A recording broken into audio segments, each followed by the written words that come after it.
Gentlemen, may I have your attention, please?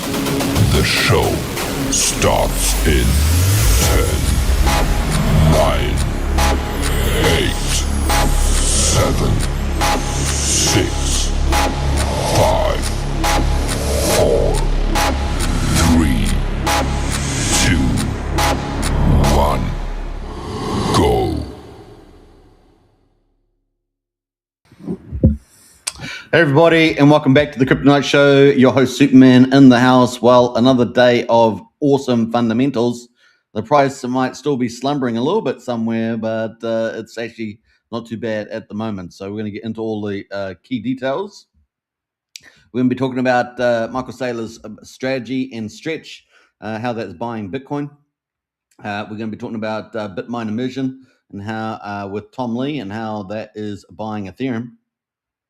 So we've got some structural support in play now as we vampire the whole traditional markets. We're going to give an update, of course, on the Clarity Act and where that's at the moment. We're also going to be looking at a few other bullish fundamentals coming through as well. So we'll talk about that later on. We're going to get into Lady Liberty. Lady Liberty, boy, oh boy, oh boy, is this thing about to scale to a couple of levels higher.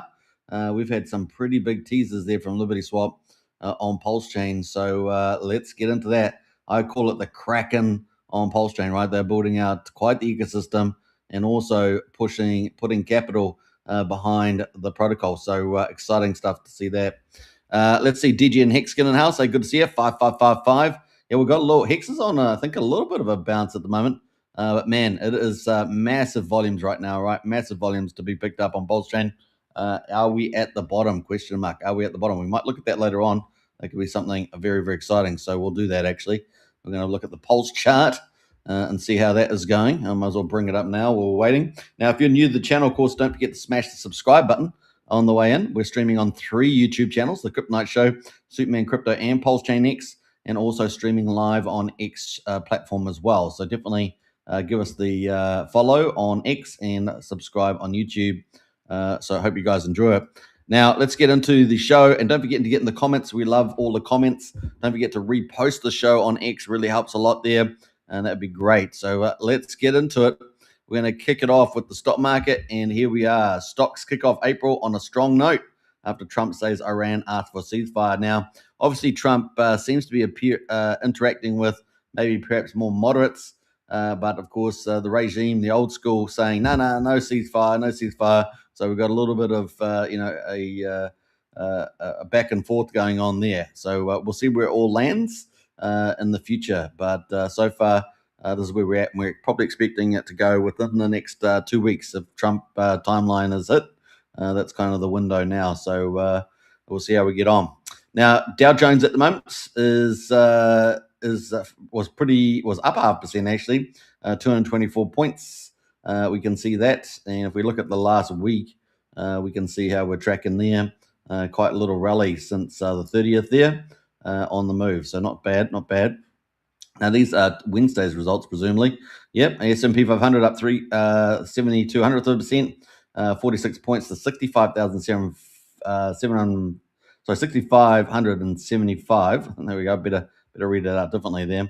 Nasdaq there is at 1.16%. Let's say 250 points to 21,840. Almost confusing myself there, but you can see we're up on the week there, up quite nicely. US dollar is sitting pretty flat at 99.4, and the VIX there is just down slightly from yesterday. It was just over 25, now 24.5. So a bit of risk on is back in the market. Looking at West Texas, we're at $8.66. So the good news is we've gone back below $100. We're down $1.46, and the Brent oil there still simmering around $100, and that is down about 43 cents there, but just under 0.5%. So we're getting a little bit of relief in the oil prices. Gold at the moment pretty flat at 4,800, and silver there is just down 0.5% at $75.64 there on the old silver there.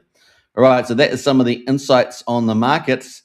Now, we had a few updates from Trump.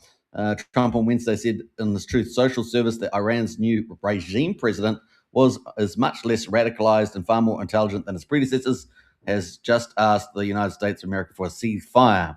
Obviously, we've probably got competing factions at this stage of the breakdown. Obviously, the US and the Israel are hitting them pretty hard all over the place. They've pretty much got free movement to do what they want. We will consider when Hormuz Strait is open, free and clear. Until then, we are blasting Iran into oblivion, or as they say, back to the Stone Ages. Now, one thing about that is that they pretty much are on a hunt and destroy mission. So obviously looking for the rocket cities underneath the ground. Some of them may or may not be accessible by the powerful rockets that America's using. Obviously, America's not going to use their truly elite weapons because they probably blow a hole in the planet. But we got certainly them hunting and destroying, and they may do other things like special forces and all sorts of things to get to destroy some of those tunnels. Markets remain very headline driven at the moment, particularly around oil prices and developments tied to potential ceasefire. Investors are taking some comfort from signs that negotiations are underway, even as key risks remain, most notably the continued disruption of the Strait of Hormuz. That's from Chief Investment Officer there from Trues. So it's kind of where we're at the moment. Let's see what else we got here.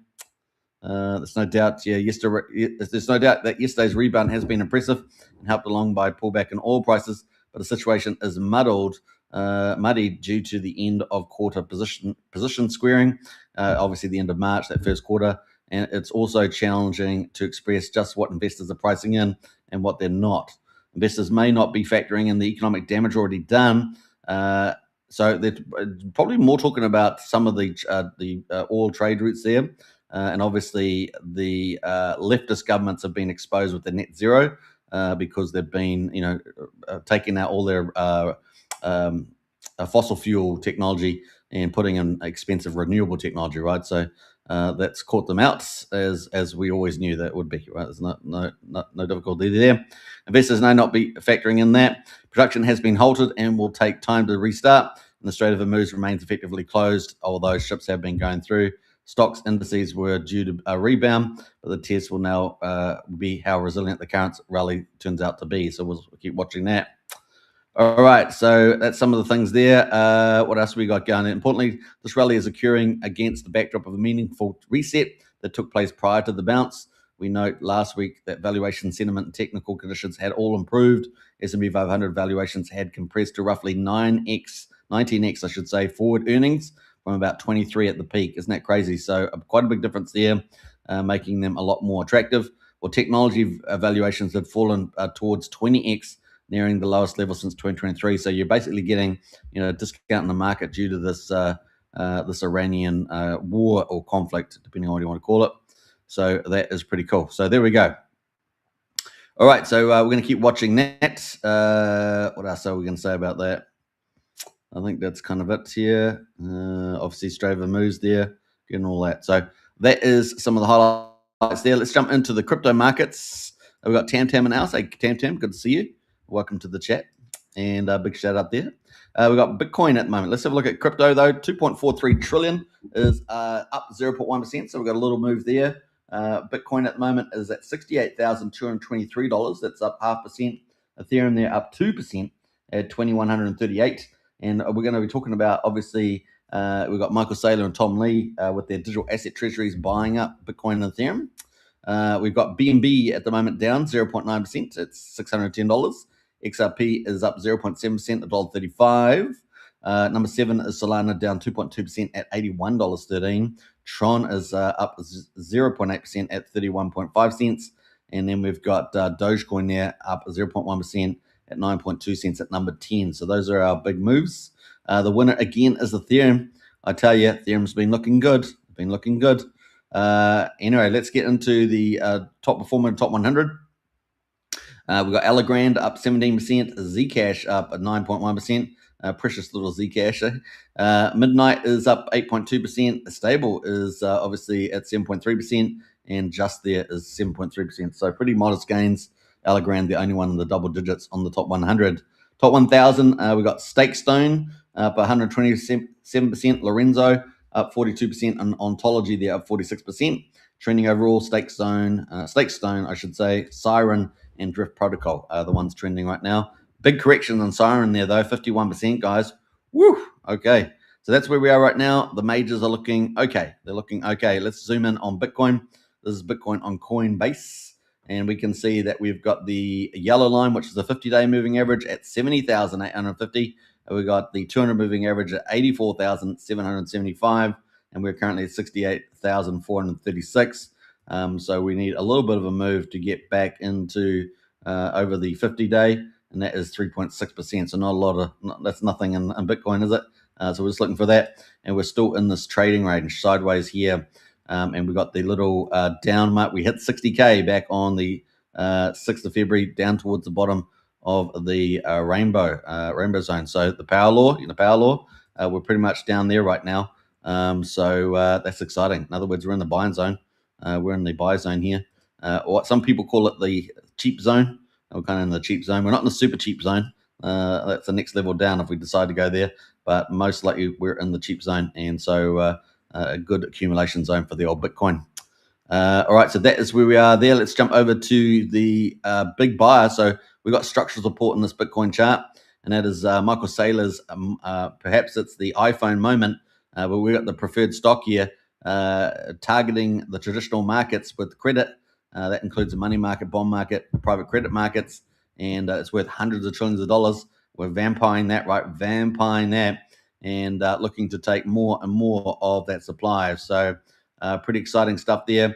Looks like overnight we vampired quite a bit. Let's refresh this because I just want to make sure it's the latest and greatest numbers. But this is the stretch ATM at the market. So it's not ATM machine at the market there. And basically the way this works is that stretch is priced at $100. If the market will move above and below it, anytime it moves above $100, they can issue more stretch shares, raise capital, use that capital to buy Bitcoin, and that is accretive to MSTR, the common stock. So that's kind of the bit, and all they do is they trade off some of the yield that they're expecting over time. That's kind of the idea.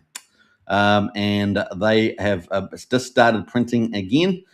So we can see this week, or last week we had nothing, but this week we had nothing on Monday, but Tuesday we had $51 million of volume estimated at the market proceeds, so $51 million. And they ended up buying another 758 Bitcoin on Tuesday. Wasn't that awesome? So not having to issue MSTR common stock issue there, and of course that's can be dilutive, but they are actually raising capital here and buying Bitcoin. Very cool. So Wednesday they which we just finished, they got $13 million of at the money proceeds. So in other words, once it goes over $100, they make money, right? Which was 15% of the time. You can see up here, 15% of the time it was over $100, and so they were able to issue shares and raise money.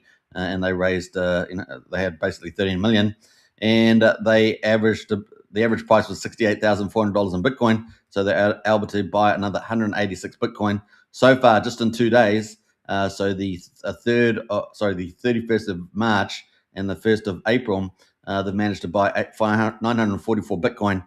Now remember, this goes ex-dividend, I think, on the 14th, or 15th. So that normally means the 14th. And that means that they've got quite a few days ahead. I'm not sure how it's going to play out over Easter, but they've got quite a few days ahead before to raise more capital and buy more Bitcoin. So we saw last time it was huge, the amount of Bitcoin they bought. And so are we going to get this again and again and start building and building? Once confidence comes into the market, more and more players start buying stretch. The other thing that we're seeing with stretch is that we're seeing other financial providers come in over the top and make it more accessible to a lot of other corporate players and institutions by making ETPs and other things like that. So we've got Strive out there and several other exotic companies doing some cool things on the back of stretch, and it's just the beginning. It's just the beginning. Very exciting there. So 944 Bitcoin. Yum, yum, yum. Just eating. And of course, if it goes into the strategy, it's presumably just going to be held forever, essentially. And of course, what did Michael Saylor say? He's going to buy all the Bitcoin. Now, the other cool thing is that on Tuesday, it bought 168% of the miner supply. So every day the miners producing about 450 Bitcoin a day. And of course, we're about 2 years away from the next halving. And so at the moment, on Tuesday, they were basically buying 168% of the Bitcoin on the market more than the miners were producing. On Wednesday, it was 41%. So, 40% or so of what the miner's producing. But we're going to watch this do some pretty powerful things over time. So it really is a game changer, and it's just the beginning of this. So we're going to watch month after month, and this I think is going to be super exciting. The iPhone moment. Woohoo! Vampiring the. You got to remember, there's some really bullish things going on, right? So we've got monetary supply just keeps increasing. The US dollar keeps kind of getting devalued. We saw, things like that happen. Obviously, we had some bond buybacks today from the Fed, but we're essentially seeing a lot of money printing happening and things like that, and therefore Bitcoin becomes more powerful, right? Even gold is inflationary, right? There's more gold coming out all the time, and but Bitcoin, it's we've got a bit more Bitcoin coming out, but it's essentially a fixed supply. We're over 20 million. We're only ever going to have 21 million by 2141, and we got the next Bitcoin halving in 2 years. We haven't had the big banana raise that we were expecting last year. Remember that? It has not played out, but I just think it's delayed. That's it. And now we've got these digital asset treasuries buying up the Bitcoin and bringing all that capital from traditional markets. I think it's truly going to be a glorious run ahead. So excited about that. We also got ETF buying, right? So, and we've got all the big banks coming in: BlackRock, Morgan Stanley, and many others. So Vanguard, they're all coming. So kind of cool. All right, so that is the big news there. Now, Ethereum at the moment is looking a bit better, and that's what I said. Ethereum's looking a bit better. In fact, Ethereum's looking like it's if it breaks out, it could be quite aggressive, quite a violent. Do you like the word violent? The violent. What's that old classic show they go? I think it's Pride and Prejudice, is it? Where the guy goes, the cousin goes, the violence of my love, or something like that. It was a pretty funny line. But we're here. We're here at $2,152. We got the 50-day at $2,158. So even though we need a 3.3% rise for Bitcoin, we're virtually on the 50-day here, which is pretty cool. We're only $6 below it at the moment, so keep a look out for that. And we've got Bitmine emission. So we had strategy, digital asset treasury. We've got ETFs running, ETPs running on the old Bitcoin. We've got that happening on Ethereum too. And of course, this is exciting. So recently, of course, BlackRock doing the ETH ETF, and that means they buy ETH and they stake it for the yield. And of course, we see the staking queue getting really filled up, which is pretty crazy. So we've got this moving up at the moment. So this is actually looking very explosive on the old Ethereum there. And like I say, we've got the 200-day moving average at the moment, $2,724. So that's up here. I think we're looking pretty good here. So let's go to the monthly chart here on Ethereum, and you can see that we're really winding up, I think, for an explosive move. I think it's going to be quite glorious with these Ethereum's ETFs, and of course the digital asset treasury led by Bitmine immersion. Many other the smaller ETF DATs are probably going to die away in some form or another, or at least to sit there.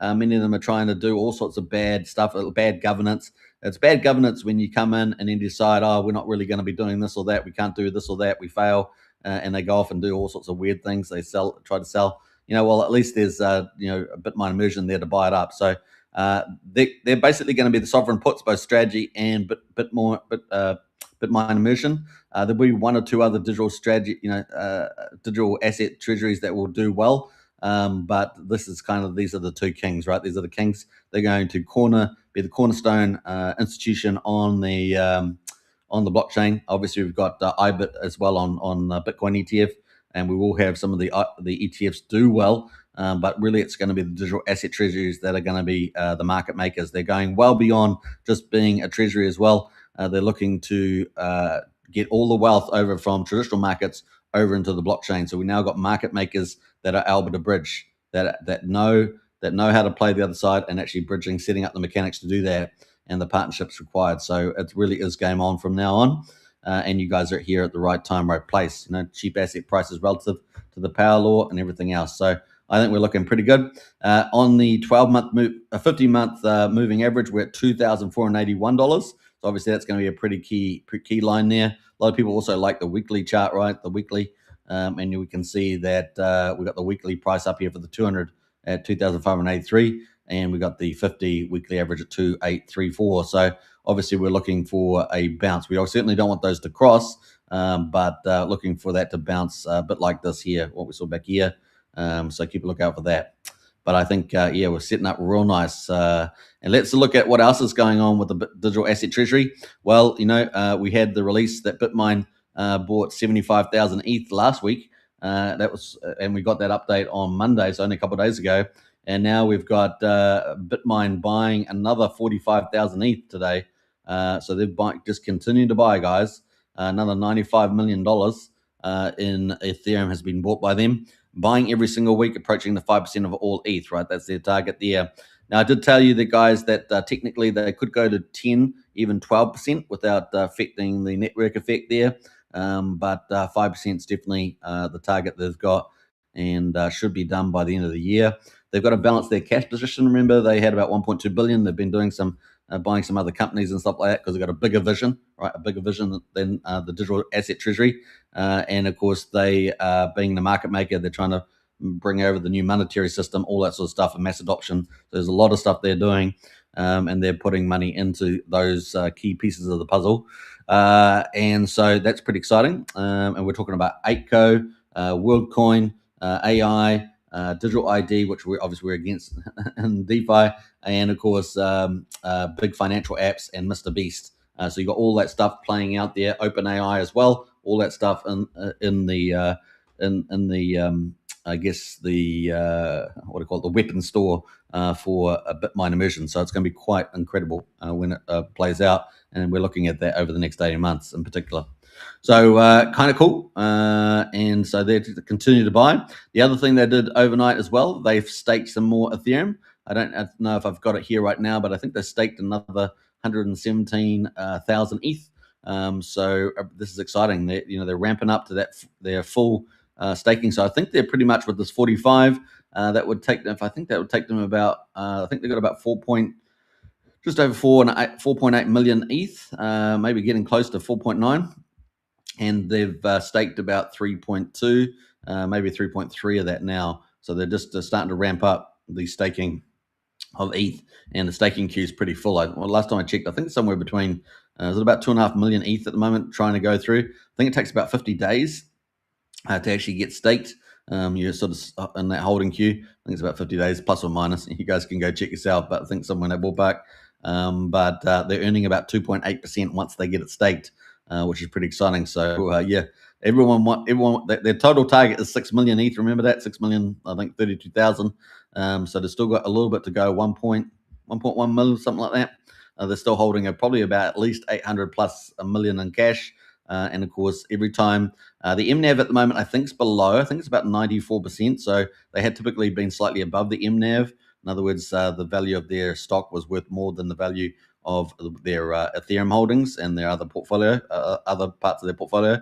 But they're back down to about 94. They were a bit lower in the week, so you probably got the best prices on Bitmine in the last week. And of course, that will probably limit their cash raising. They've got to get above. They've got to be accretive, right? Which is one of their principles they're holding to. So they've got to wait till the MNAV gets over 1, and then they can raise more money to buy more ETH and buy other acquisitions as well. So Tom's not mucking around. Tom is playing the big game, guys, and therefore he's taken his moonshots as 5%, and he's putting it in very targeted positions, and he's going to bring all these pieces of the puzzle together. All the key players, Sam Altman, Mr. Beast, all that sort of stuff, all going to lay out into the new monetary system.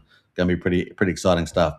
And all the payment layers going to be on Ethereum, right? Going to be on Ethereum. We already see stablecoins booming on Ethereum, tokenization booming on Ethereum, AI going to be payment system on Ethereum, creative payment systems on Ethereum, and it's exciting, guys. And obviously we've got Vitalik, coming back to first principles there too on the chain as well. So we're getting some good stuff generally happening there in the old Ethereum. The other thing we've seen this week also is the ETH org staking all their ETH, right? After selling 5,000 ETH to Bitmine, they staked the rest of it from the looks of it, and they're going to be earning a yield that way too. So it's looking good, guys. So ETH is disappearing. ETH is being bought up by the key player, and we've obviously got big ETFs coming in for staking yield as well. And of course, that is bolstered by the fact that the Clarity Act and the stablecoin there yield has essentially been won by the banks at this stage. Although I do think there's some innovations around that we may see in the future. with the old stable coins. Obviously, you can still do active yield, which is what most of the DeFi is anyway. So we'll keep a lookout on that space. We've got Craig Pitt in the house. Good morning, all. Good to see you, Craig. Welcome as usual. And so that's kind of where we are right now. So things are looking good, man. The fundamentals looking good. The ETH chart's looking better than expected. And of course, we've got, heading in some pretty positive territory with the Iranian conflict as well. Now, some of the other stuff we've got that we're going to talk about is this chart set up for ETH, which I think is pretty awesome. So the ETH to Bitcoin ratio, obviously Tom Lee talks about that all the time. And of course, we can get up to 8.9% at the peak. I think it was 21, wasn't it? Yeah. Then we could have ETH, way up. I think it's was it $12,000 or so. So we're getting up there. And Micro to Macro says when Ethereum breaks out its almost 10-year-old downward trend versus Bitcoin, it's going to get insane. And that's what Tom Lee's banking on. That's what we're banking on as well. I personally think FundStrat's BMNR is the best way to play this move. Obviously, there are a few issues with leverage plays. But I think we're at the right time in the cycle for it to play out in the leverage, right? As the leverage, they are some solid diversification strategy, and I love the guaranteed revenues from ETH staking. It's currently around 177 million in revenues at the current price, but once they hit their goal of ETH purchases later this year, staking coins would probably be between 266 million to $1 billion plus. If we get to the $7,000 to $10,000 range in Ethereum, I think we could hit this this year or next, and I'm pretty positive about that too. And you can see that ratio chart there from Ethereum to Bitcoin, right? And we're currently around about 3%, 3% at the moment. So, if we get up to the all-time highs, I think it was 21, was it? Yeah, or at least local highs. We were back up here, and that was almost 9%. So you could see a massive re-rate there. Now, obviously, if Bitcoin rallies, and of course now we've got strategy buying up all the Bitcoin and the ETFs coming in as well. We've got a big chance that we're going to see a re-rate of the percentage there, man. And I know Tom Lee's got 25%. So if Bitcoin does get to 1 million, and it's like almost a 20x, maybe 18x from here, and then we're at 25% ratio. That's $250,000 per Ethereum. So just think about that with the magic carpet ride on a Pulse chain, with how thin the liquidity is right now, and Richard Hart having big bags of Ethereum. It's billions and billions and tens of billions of dollars. It's pretty crazy, and just a fraction of that would send Pulse Chain to the moon. So pretty crazy times. So that is some of the moon math there going on there. So exciting where this could head, guys. So keep a lookout for that. We've certainly got all the right catalysts to make that happen. Now, obviously, moving forward, let's go a bit further here. We obviously got the Clarity Act. Now, the Clarity Act is not a done deal, right? It's not a done deal. It's desperately needed because it will give that final regulatory clarity, at least in the United States, right? But remember, the United States is the one that's booming. It's the one that's wealthy. It's being run by Trump and his economists. They're doing a great job. Forget some of the news stories you hear from the mainstream media. They're really trying to undermine it. Obviously, the Iranian conflict and dealing with some of these big long-term issues is always a problem. So we saw that last year. Trump had to fix up all the problems that globalists and Marxists had set up under the Biden administration. And it was full of corruption, full of geopolitical issues not dealt with, not just during the Biden administration, but over decades. And so Trump is looking to fix up as many of those as he can. Unfortunately, it creates volatility, but it actually is going to make the world a safer place. And we've still got a battle on. The battle really is, from the looks of it, Middle East looks like it's going to be settling down for at least for a period of time. I think well in the future it's going to have issues, but for a period of time it looks like it's going to have a relatively modest issues there. And I'm not talking about some of the skirmishes going on in Syria and places like that, but I think that it's the biggest problems we're going to have is in the West, because we have globalists and Marxists destroying the West, right? So they're actively destroying the West. And none of them care. They're all pretty bad people. And so they're going to leave a mess when they're finished and done, right? We have seen a bit of a pushback politically with some of the parties moving forward, even in Germany and places like that. But we've got some pretty insane leaders in Spain, France, Germany. Germany's a little bit better now, but we've had some pretty bad ones like Merkel. And of course, we've got lots of issues down under as well in Australia and New Zealand. There are really bad issues there. So we don't have what America has. Trump. They have Trump making America safer, making America more prosperous, and doing some pretty cool things, dealing with some of the big risks in the world, like terrorists with nuclear bombs. We don't need Iran with a nuclear bomb, and of course they would do it in a terrorist fashion. Suddenly it would just pop up, and before you know it, things are gone. So I'm actually pretty happy about all this being dealt with. Should be done decades ago. And for those of us that have been following this for decades, we've had to listen to liberals and now progressives who are even more crazy, more bad, just not to actually make problems worse. And now they actually side with all the terrorists. So we got all the left and the Marxists and the globalists siding with the terrorists. It's just insanity. And so we're in a pretty bad situation everywhere outside the United States, with a few exceptions, maybe Poland and a couple other countries, but it's pretty bad in the West right now. We do have a rise in people waking up to this. We have got political parties rising, but is it going to be enough? That's the question. Is it going to be enough? Well, fingers crossed. Hopefully we'll get there in the end. But in that time, we've got these globalist Marxists fighting Trump, right? They're trying to fight Trump. And that's what Trump is doing. So if you think Trump's just, goading them, no, he knows they're bad. He knows they're fighting him. And so he's going next level on them, right? So that explains a lot of his behavior with them. Remember, he always plays out of the deal. Out of the deal is how he does things. You can see it constantly when he does his gaggles and everything else. So it's exciting times because he's going to head us back to common sense, which is kind of cool. And he's going to do it in a way that really messes with the mind of these evil globalist Marxists running the rest of the West, right? So it's going to be good. It's going to be good at the end of the day. And we're still expecting some huge numbers from all this capital expenditure over the last year. Remember, it's been like 19 trillion, unbelievable numbers, and we're expecting that to play out pretty well with the AI and energy infrastructure in particular. That's going to boom, boom, boom. So exciting things are going to happen during the next 2 years. Now, that being said, we've still got the midterms. We still don't have particularly favorable numbers at this stage for the House, and the Senate is going to be dubious. It's going to maybe 50-50. I don't know. We'll see. So we've still got the battle, and of course, Trump can't lose the House and the Senate. That's going to be pretty bad because these people are evil and bad. I mean, these guys are nutters. On the Democrat Party, they are you're basically asking for a modern form of the Nazi Party to get in just about. And they will all hell will break loose. They don't care that there's no safety on the streets, right? So they just flood through lots of murderers and everybody else. They let them kill people, and then they arrest the innocent people, right? The innocent people will get arrested, is what we're seeing in the UK.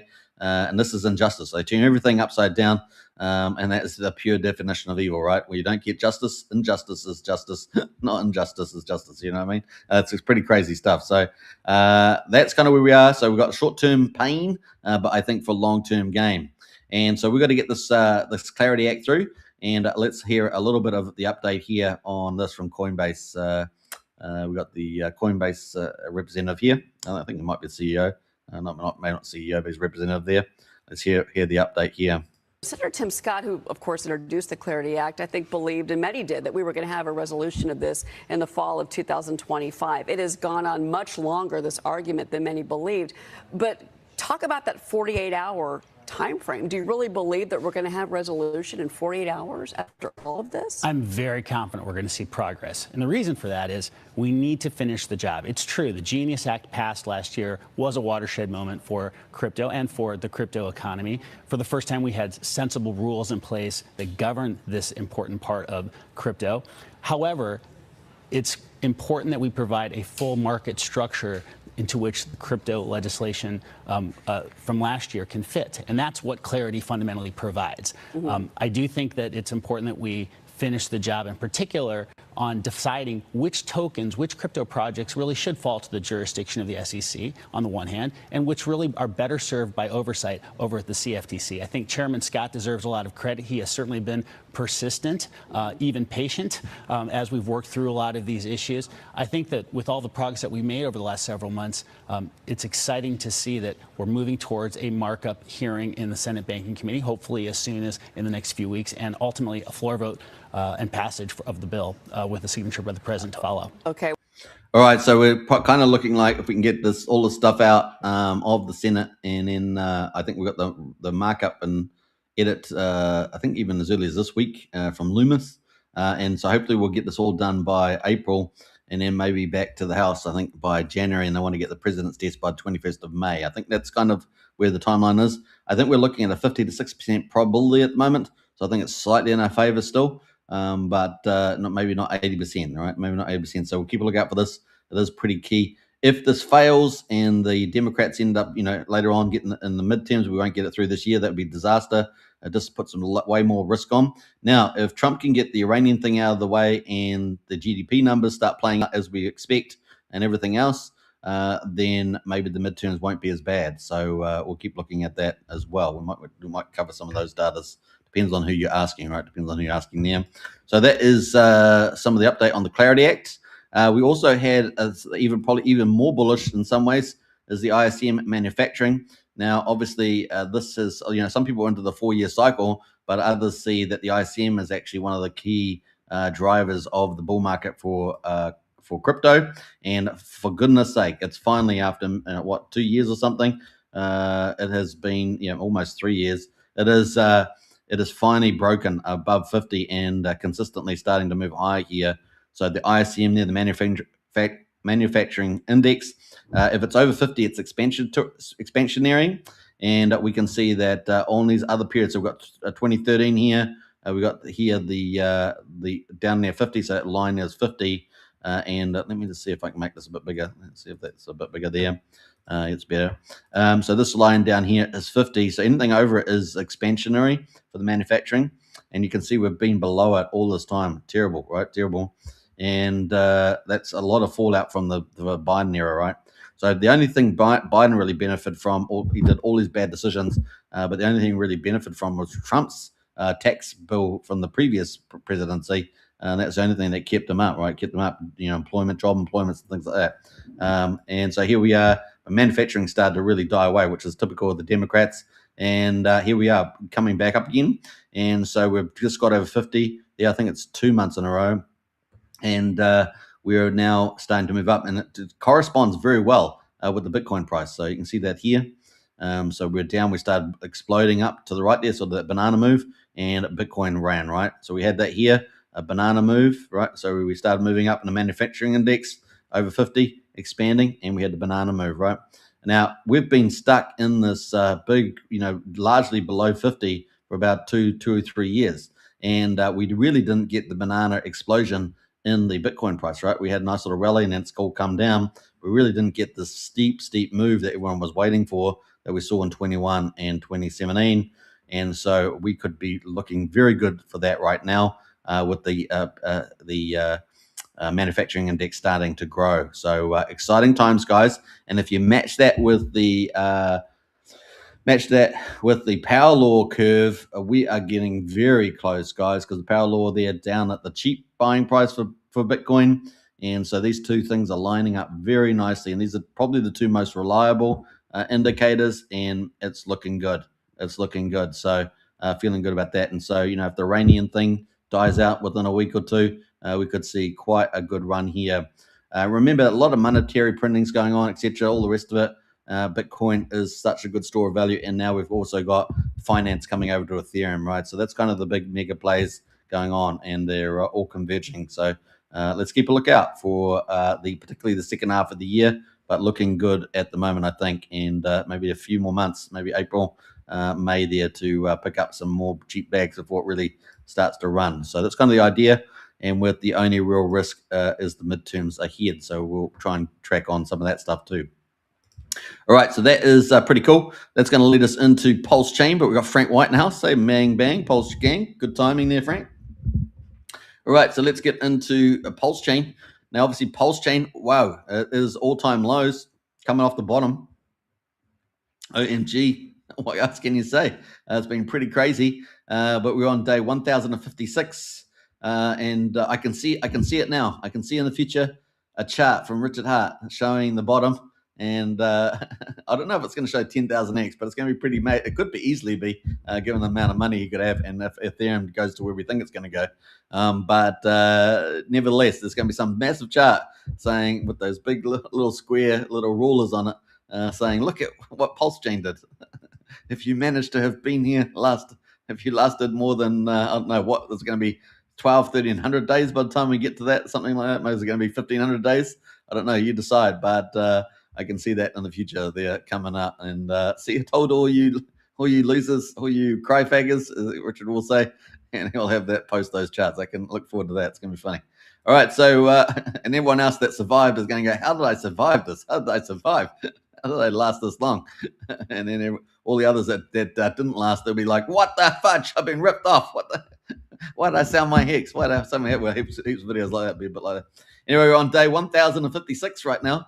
We're still near the bottom, so you can still pick up the big volumes. We've got Pulse at the moment, 50771, up 2% right now. We're at 0.0x of the sacrifice price, the mean sacrifice price, pretty crazy. PulseX at the moment is at 50611 at 1%. The buy and burn at 8.79% based on GoPulse numbers. Like I say, Pulse Chain Stats has a higher number. I think it's close to 9.2%. Ink Token at the moment is 0.36%. That is, 0.36, 36 cents. That's what I mean. So up 2.8%. Boy, I've had a bit of trouble with speaking today. Sorry about that. I do apologize. It's a little bit off today. Yesterday I was flowing. yesterday. A little bit of trouble. But we've got the total fixed supply essentially fixed, right? Because inflation is virtually nothing. We've got 56 million coins. Hex at the moment is at 1,400 of a penny, up 3%. So Hex is the best performer at the moment. Pulse Chain. EHEX, by the way, guys, has gone back over 0007. So we're back at over 0007. I remember we were only down at 0005, wasn't it, the other day? So that's a not too bad gain. The ratio is 1 PHEX will buy you 2.02 EHEX. So it's still around 50% on the ratio there.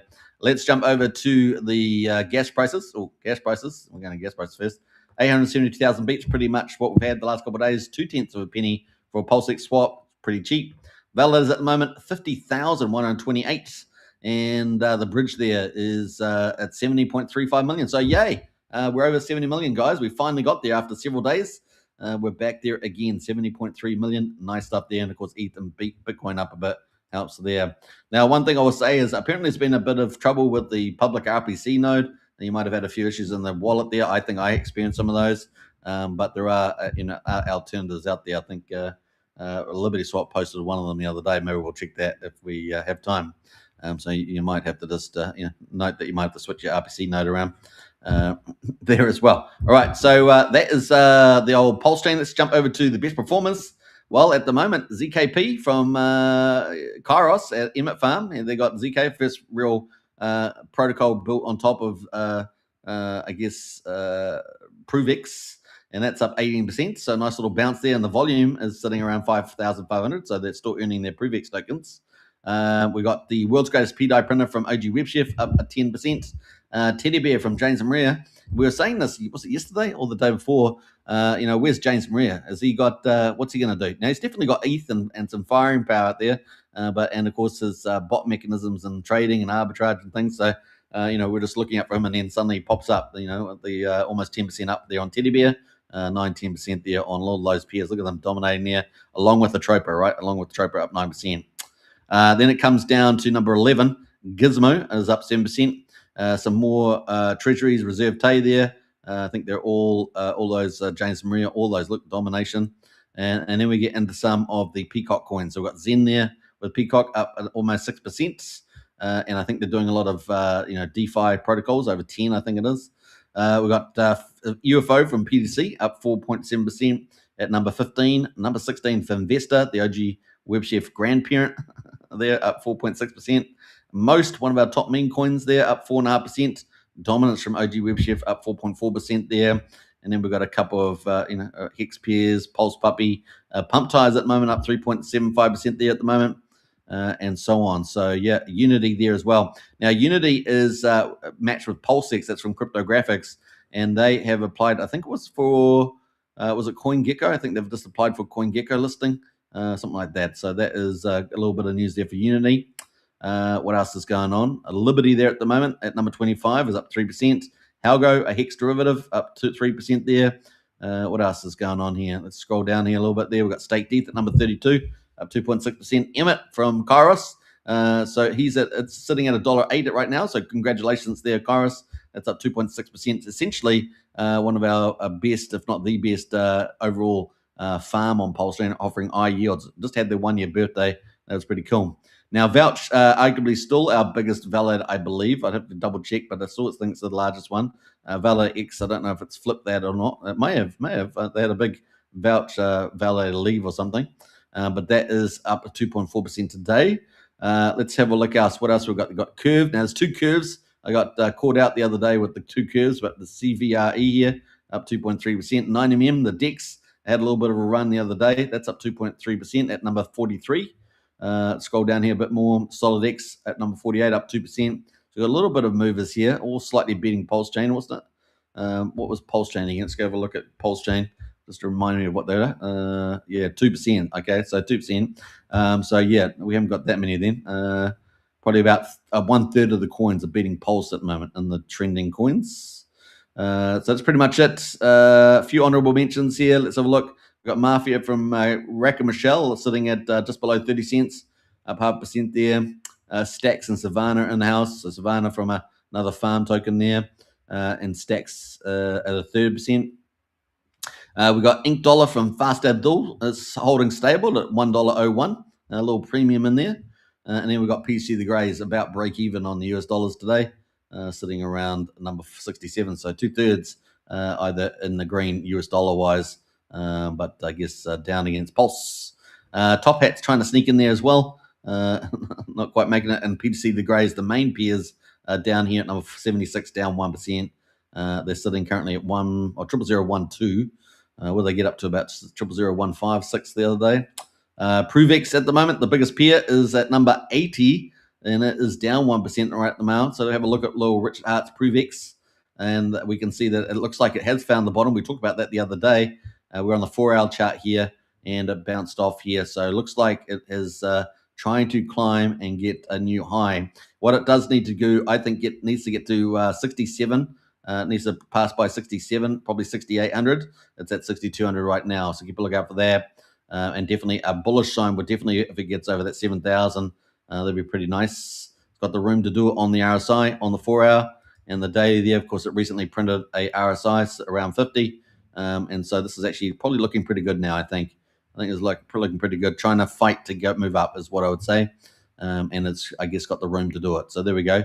There's some good news story, not the bad story that I was telling, which played out. But the good story could be it's going to have a little, maybe need a little bit more consolidation before it moves up. But certainly got the promise there. Not guaranteed promise. Is that different? Is it promise and guaranteed? But anyway, we got that going on right now. So look at the market caps. We're at 79 mil. We did bounce into the top of my range because I felt like it's pretty much worth 60 to 75 mil relative to Pulse and PulseX and stuff, all that, which already got running businesses. This is still in beta, and so yeah, that's kind of where we are, 79. So we'll see how we go. If it fails here, it particularly fails to get back up here a little bit higher, it could come all the way down and get right into my zone. And that'd be pretty Nostradamus, wouldn't it? Pretty Nostradamus of me. not the final prediction, but up there. So we're still apparently about 90% in the money for the best sacrifices set, which is Bunker Mental's Pruvex pool, and apparently they're still 90% in the money. But look, those guys are in it for 100 X's or something. Well, there's always different parts of the ownership that have ownership pool that have got different expectations, right? I just want a 2x. I just want a 5x. I just want a 10x. So you got to go up through the range there. Bucket Mentors, who's got most of his coins free, is just like it's infinite x, right? It's infinite x there. I guess he's got a little bit of cost, so you could say it's not the case. You got to set up the website and things, I guess. But that is the place right now on the old Pruvex. One of the Richard Hart cores. Where else are we going here? We've got PCock at the moment. It is sitting around 1.32 cents. Looking pretty good there. We're going to talk about that in a minute. True Farm at the moment from Daniel and Neil. That is 72%. Another high yield farm there. You can check that out if you're after high yield. Emmett and True Farm doing pretty well there. And we probably need to do a show on all the farms, including Island, Function Island, Nexian and others. Kind of cool. That is where we are. I guess the worst performer, SCADA, down 8.8% today. So there we go. And Sun Minimeal, saw Sun Minimeal at 5.2 cents. They are not using their buy and burn very much. They must have, I don't know, I'm guessing they've probably got 20 million plus now in that damn buy and burn. Damn, bring it to Pulse Chain. Why go Solana, man? Just use that, pull that capital into Pulse Chain, bring in the institutions from Europe and pump Pulse Chain, man. What is with that guy? Damn Floyn. You got to blame it on Floyn. Floyn. Damn you, Floyn. Damn it. Wolfgang, come on, man. Wake yourself up. You did all that work to set up on Pulse Chain. We're similar to the ETH chain. We're going to get the love, man. None of that wild, none of that stop the Solana chain and all that. Come on, let's do it. All right, so there we go. Those cries will fall on deaf ears, no doubt, because I don't speak of the German, the Deutschlander there.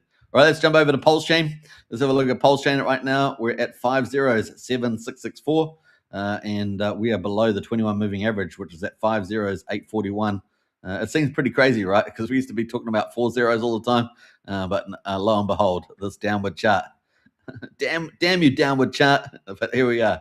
It's a buyer's market. The amount of volumes, all I can say is when we get down here, the amount of volumes you can pick up is crazy good.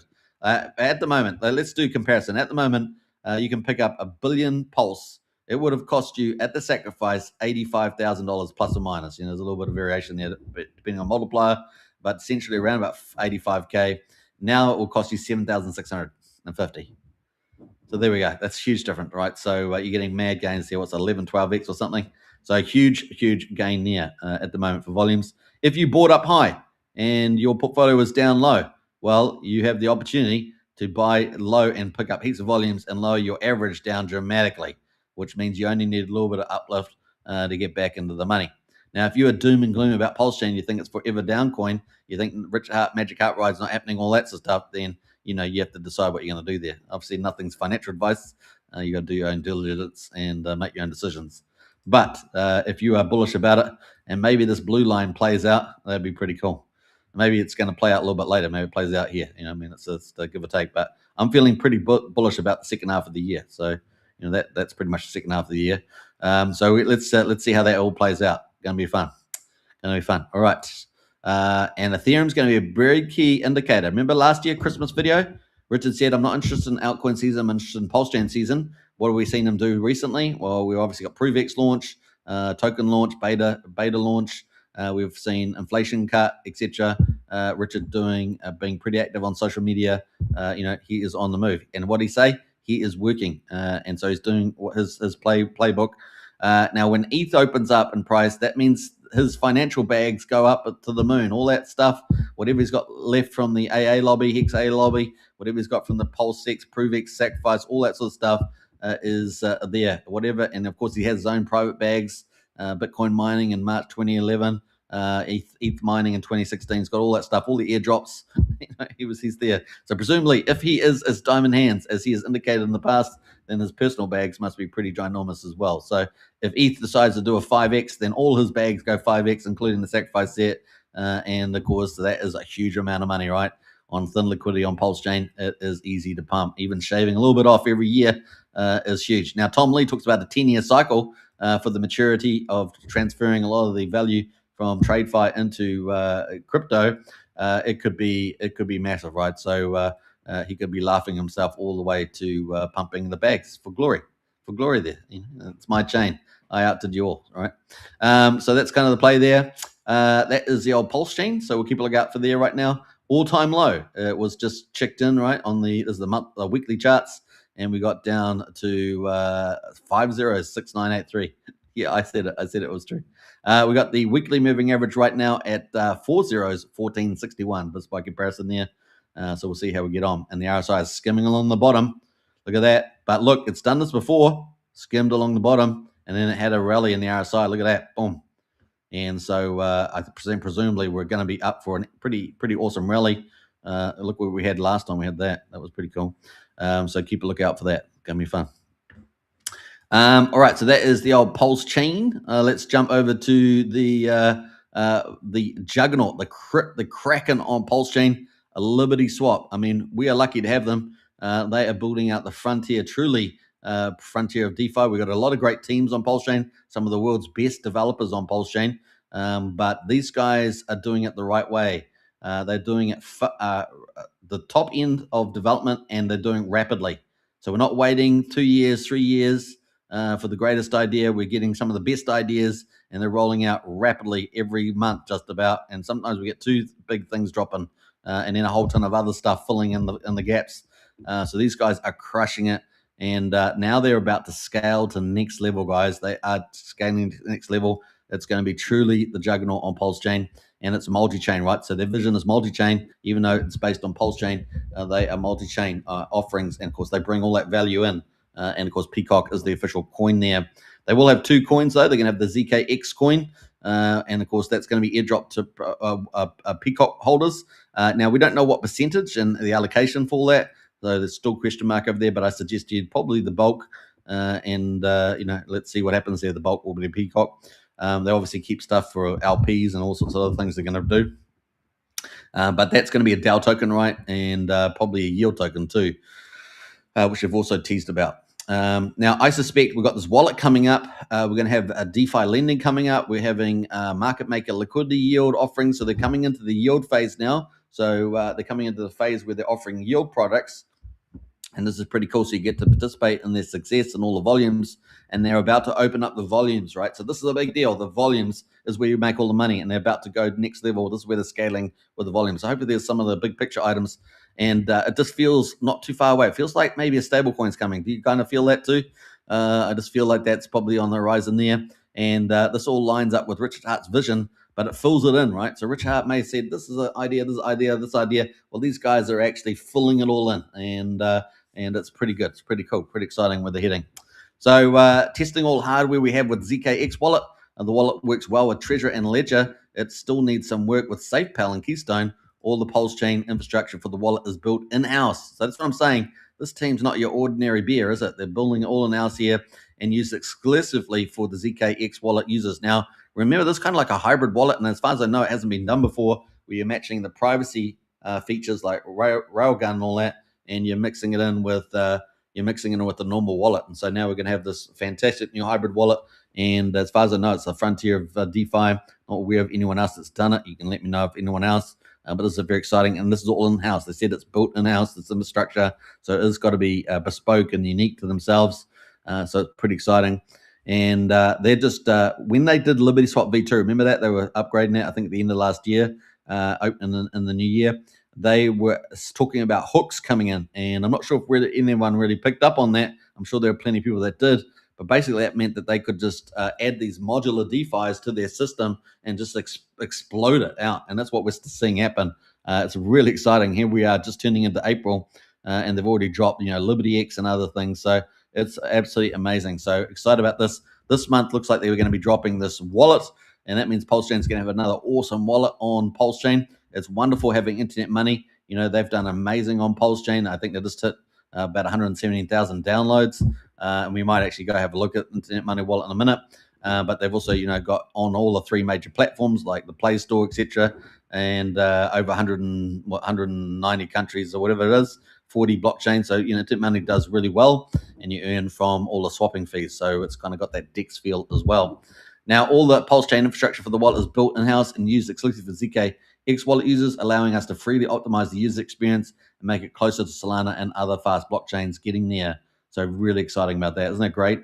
This is very, very cool from LibertySwap. All right, so that is kind of cool. That came out, but there's more. So 18 hours ago, I said good night and good morning, Pulse Chain. Get ready for some huge news. Brace yourselves. April Fools is coming. Yeah, that's true. Seen a few of those out there. What else there? We got Mental Game. He's an influencer in the community. He says here, PCock Pulse is continuously making new all-time highs. This protocol and team behind it, LibertySwap, is the Pulse Chain secret weapon. And of course, I call it the crack in a Pulse Chain. So yeah, it's pretty fun stuff happening there. Let's jump into the next update. So just try adding some LP for PCock, which is kind of cool. So they've set up a Ethereum pool there. I think they've got a post up here a little bit. Let's go up here for that. 10 hours ago. In the last few days, we have bought around 10 Ethereum from other income sources. Should we add this ETH to PCock LPs using our PCock supply, or just swap ETH for PCock? Pros of adding ETH to PCock LPs: diversify PCock's LPs and offer more upside. Slow grind up if ETH performs well from here. Cons: ETH can go down or up. We don't know the market. So that is what they've done. They've done PCock and ETH there. I think that's a good move and sets us up well there. So kind of cool. Just try adding some LP for the PCock there with the ETH and the PCock. Let's see how this goes. We have a great time ahead. stocking up on Pulse, especially ETH and stables. So they're building their capital formation and expanding that. So super bullish there for the old PCock. Who is trending? Apparently PCock was. I don't know if that was April Fool's, but definitely trending there on Blockcast. Blockcast, of course, has 55,700 followers, kind of like a news channel for crypto on X, and has covered PCock and LibertySwap a couple of times now. Kind of cool. Crypto Coffee, essentially probably the largest influencer of PulseChain, says crypto, if you want to report bugs on ProofX, you can do that. So we get nice interactions between LibertySwap and Crypto Coffee as well. Let's jump through this stuff. Let's see here. We're going to scroll up a little bit more here. Let's keep going. Let's see here. 5 hours ago, just a friendly reminder, we have a one-way bridge from Solana to PulseChain. Now, obviously, there was a bad event on Solana, so they're trying to say, hey, look, you can come to PulseChain there. Richard Hart says, April's Fool's Day is stupid. Let's have a day where everyone tells the truth instead. That's every day from me, says Richard. So there we go. Nice stuff from Richard there. LibertySwap says, Mr. Hart is right. Sometimes the strongest strategy is patience. That others rush, cut corners, and expose themselves to hacks and exploits. If at the end of the day PulseChain proves to stand firm, secure, and resilient, that's where the real victory lies. Crypto's history is a way of revealing shortcut eventually. What's rushed or compromised in one place will always surface somewhere else. So, this is the thing, even though PulseChain's at all-time low, developers are building, LibertySwap's building, we've got big stuff happening, Richard is working, and the chain is just ticking along, right? You get in some of these other starlight chains like Solana having a lot of big issues and big rugs and things, and that can be a big issue. Now, obviously, PulseChain's had issues with some of the contract forks, but I think we're through a lot of that stuff now. And so if we just tick along, we're all solid, we should do well just on that alone. So exciting where it might go to. What else have we got? LibertySwap, everything on other chains is collapsing. PulseChain is still standing. RH is right. What else we got there? So let me scroll up here a little bit more. So that's pretty much it from LibertySwap. Pretty exciting stuff coming though, right? It's pretty exciting. Now I just want to scroll back a little bit earlier to yesterday, I think it was, on the old PCock before we move on to. I just want to check on Richard Hart. We're going to get into that money as well. A couple extra stuff. They've obviously been still buying and things. I just want to scroll back to something else they posted. Let's see, how far back do I have to go? Scroll. All right, so this is the one here. So 2 big things are coming for PCock. PCock will be available on Coinbase. PCock buyback and burn will be brutally strong.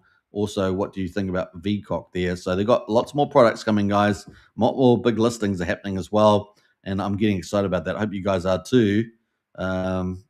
Yeah, I think it's going to be pretty exciting now. This is something else I want to look at too. This is the other one that they gave, which was very bullish. This week, our product updates will significantly enhance Liberty. For the first time, Liberty products will be adopted by major partners. So we're obviously got Coinbase potentially listed on there, major partners on Ethereum and other EVM chains. So we're looking out for this, guys. Keep a lookout for that in the week ahead. So this weekend could be pretty explosive as well for LibertySwap.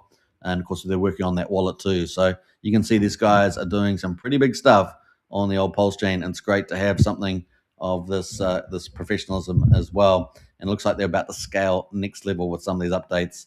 The resulting, and this is really key, I really thought this was key, the resulting free flow of capital through Liberty will be substantial. On-chain analysis will be able to see those movements, providing excellent visibility and serving as a powerful way to showcase both our products and PulseChain to the broader crypto. Now, if that's also true, then that makes the wallet better as well, and any yield-bearing tokens coming from LibertySwap even more profitable, right? Because there's a lot more volume going through, then you're going to get lots more fees. So I think if you add all that together, it's getting pretty exciting. And that's not even including Liberty Lend, which is coming down a bit later down the line. And at the rate that they're rolling things out, it could be May or June, right, for Liberty Lend. It's probably already ready. I think they actually said it was pretty close to ready. So Liberty Lend's probably only a month away, because they're going to obviously launch one after. So this team is just OMG, just moving so fast with the best of crypto DeFi. And I think there's something to learn here. We got some of the best world-class devs on PulseChain, but there's something to learn from LibertySwap about getting products out. in time. We don't want to wait 2 years, 3 years for the best product in the world. The market wants to have a rapidly launching team. So if you're a super smart dev, you need to think about that, right? You need to think about actually, would it be better for me to get products out every 2-3 months if assuming you can do that, rather than 2-3 years, right? We don't need the 2-3 years. Let's roll out really good products a lot more, right? So I think that's something for a few of our devs, and we've got some of the world's best devs on the chain to remember. I think their only issue that they have is that they're not very good at rolling out on time, and that could be a couple of years, right? So just a bit of food for thought there. All right, so rapid development. All right, so there we go. That is that. Now I want to go to Internet Money, and then we're going to check out Richard Hart because he's obviously been posting a little bit there. So Internet Money, and I don't know whether it was KG putting it out there. I got to spell Internet Money properly. Internet Money. I'm not sure if it was KG or Internet Money. There we go. And I think they might have had on the release here. Was it this one? Yeah. April the 1st. So Internet Money is growing. Internet total wallet downloads are 115,772. I think I said 117. Pretty close. 115,772 wallet downloads. Isn't that amazing? That's great. Over 100,000. It's cool.